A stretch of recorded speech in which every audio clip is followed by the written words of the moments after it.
Shalom Bapak Ibu Saudara, salam damai sejahtera dalam Tuhan Yesus Kristus. Renungan pagi hari ini berjudul Ritma. Ritma adalah tempat perkemahan ke-14 sejak orang Israel keluar dari tanah Mesir menuju tanah Kanaan.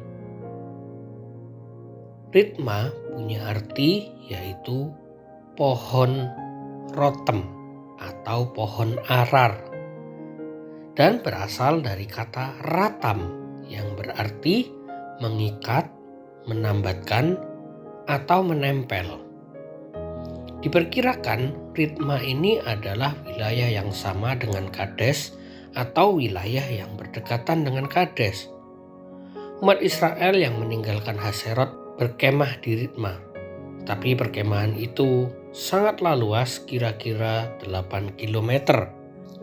Wilayah ini terletak di bagian selatan dari Kanaan, tanah perjanjian itu, maka disebut Kades Barnea atau En Mispat. Dari tempat ini 12 orang pengintai dikirim ke tanah Kanaan. Allah menghitung 1 hari mereka mengintai sebagai 1 tahun dan menjatuhkan hukuman 40 tahun pengembaraan di padang gurun kepada umat Israel akibat dari mereka tidak percaya kepada Tuhan.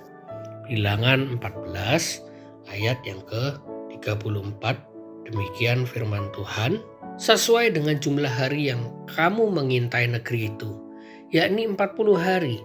1 hari dihitung 1 tahun, jadi 40 tahun lamanya kamu harus menanggung akibat kesalahanmu, supaya kamu tahu rasanya jika aku berbalik daripadamu. Ketika umat Israel tiba di Ritma atau Kades Barnea, wilayah perbatasan Kanaan, Allah memerintahkan mereka untuk segera menaklukkan Kanaan. Ulangan 1 ayat 21, ketahuilah Tuhan Allahmu telah menyerahkan negeri itu kepadamu. Majulah, dudukilah, seperti yang difirmankan kepadamu oleh Tuhan, Allah nenek moyangmu. Janganlah takut dan janganlah patah hati. Ulangan 1 ayat 8 juga menyatakan hal yang sama. Kemudian ulangan 1 ayat 22 mengatakan demikian. Lalu kamu sekalian mendekati aku dan berkata, marilah kita menyuruh beberapa orang mendahului kita untuk menyelidiki negeri itu bagi kita dan membawa kabar kepada kita tentang jalan yang akan kita lalui dan tentang kota-kota yang akan kita datangi. Jadi di ayat 22 ini diceritakan bahwa orang-orang Israel punya inisiatif untuk menyuruh orang mengintai. Kata marilah kita menyuruh menggunakan kata salah dalam bahasa Ibraninya.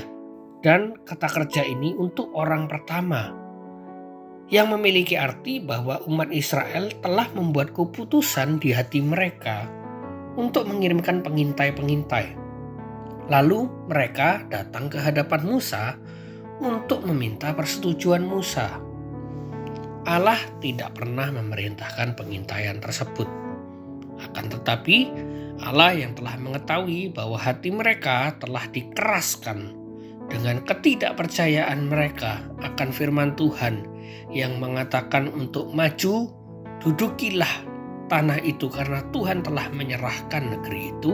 Ketika mendengar kabar buruk atau busuk yang disampaikan oleh 10 orang dari antara 12 orang pengintai yang pulang setelah 40 hari pengintaian, umat Israel membantah perintah Allah dan tidak mau maju ke sana.